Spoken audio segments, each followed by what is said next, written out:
In other news, on October 2nd, Francis received an ecumenical delegation from Germany made up of both Novus Ordos and Lutherans.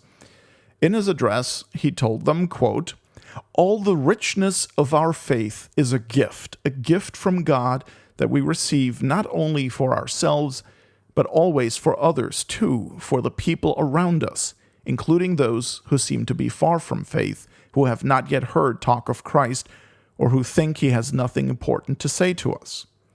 It seems to me that the life of many people today is lacking in the meaning, hope, and joy that the world cannot give. Therefore, I urge you to share the meaning, hope, and joy of faith with everyone with confidence and humility. Unquote. That is insane. Look closely at what he's doing here. He's telling a group of people consisting of Catholics and heretics, well, Novus Ordos, but Catholics and heretics, that they both share the same faith. He talks about our faith, and he's telling them to share it with others, with non-Christians. Now, of course, that may very well be standard Novus Ordo Vatican II theology, the gift that keeps on giving. But look at how insane that is in light of the true Catholic faith as practiced, believed, and taught before Vatican II. Lutherans and Catholics do not share the same faith. There is no our faith. So keep that in mind when some Novus Ordo apologists like Michael Lofton or Jimmy Akin points out that Francis frequently tells people to share their faith, to proclaim the gospel. Well, this is what we're talking about. The false gospel of ecumenism. A doctrine according to which both the Catholic and the heretic share the same faith. Where Lutheranism and Catholicism are basically the same thing. Where it doesn't matter if you're a Catholic or a Lutheran. So if Francis tells Catholics to evangelize, well, he also tells Lutherans to evangelize. And it's actually a very similar thing with regard to life issues. Sure, Francis will condemn abortion in the strongest terms, but by the same token, he will condemn capital punishment, which is not only not the same as abortion or even similar, it is not wrong at all in principle, capital punishment, that is, and it was in fact explicitly commanded by God in the Old Testament and approved by God in the New Testament, and it was continually taught as morally licit by the Church, and it was taught that way until the death of the last true Pope, Pius XII, in 1958. Now, the Novus Ordo apologists will say, well, Catholics and Lutherans do have the same faith when it comes to Jesus Christ. They both believe he's the Son of God, the second person of the Blessed Trinity, and Redeemer of the world. And while at least on the surface, both Catholics and Lutherans may share certain same beliefs, it is nevertheless not the same faith. Chances are you've heard me quote this many, many times before, but I'll do it again for all those who haven't heard it yet or who may have forgotten.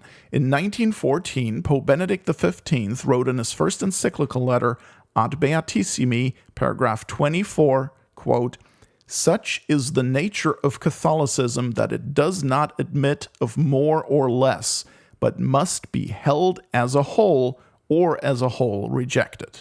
Unquote. The faith cannot be had in elements. And the reason is that faith is assent to God's revelation. And since the same God has revealed all dogmas, you cannot withhold that assent on some of them, or even just one of them, without destroying the basis for believing the other dogmas.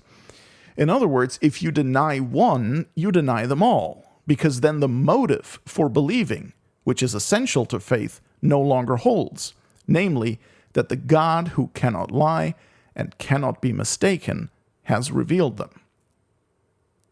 At the end of the day, you can only take Pope Francis as a whole, like the whole package.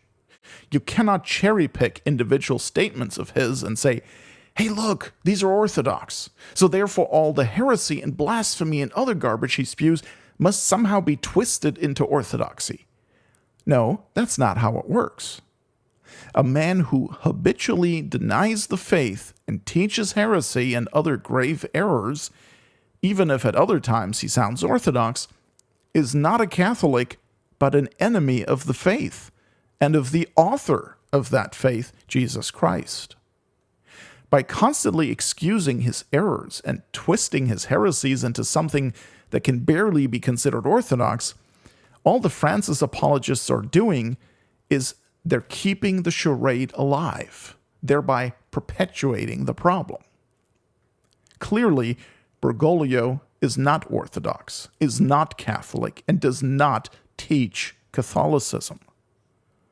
The fact that he sometimes says things that are good and teaches what is true does not change that fact. Name one individual on this planet who doesn't sometimes say something that is true or do something that is good.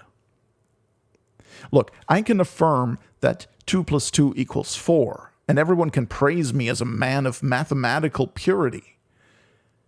But if at another time I make clear that I only said that 2 + 2 = 4 because it felt right, and that I believe 2 + 2 = whatever feels right to you, then I've just proven that I totally reject the laws of mathematics. And even when I affirm that 2 + 2 = 4, even then it means nothing. Because the basis for my belief that 2 + 2 = 4 has nothing to do with arithmetic at all. And therefore I can affirm all day long that 2 + 2 = 4, it doesn't mean squat. And similarly, when Francis talks about proclaiming the gospel, it means nothing.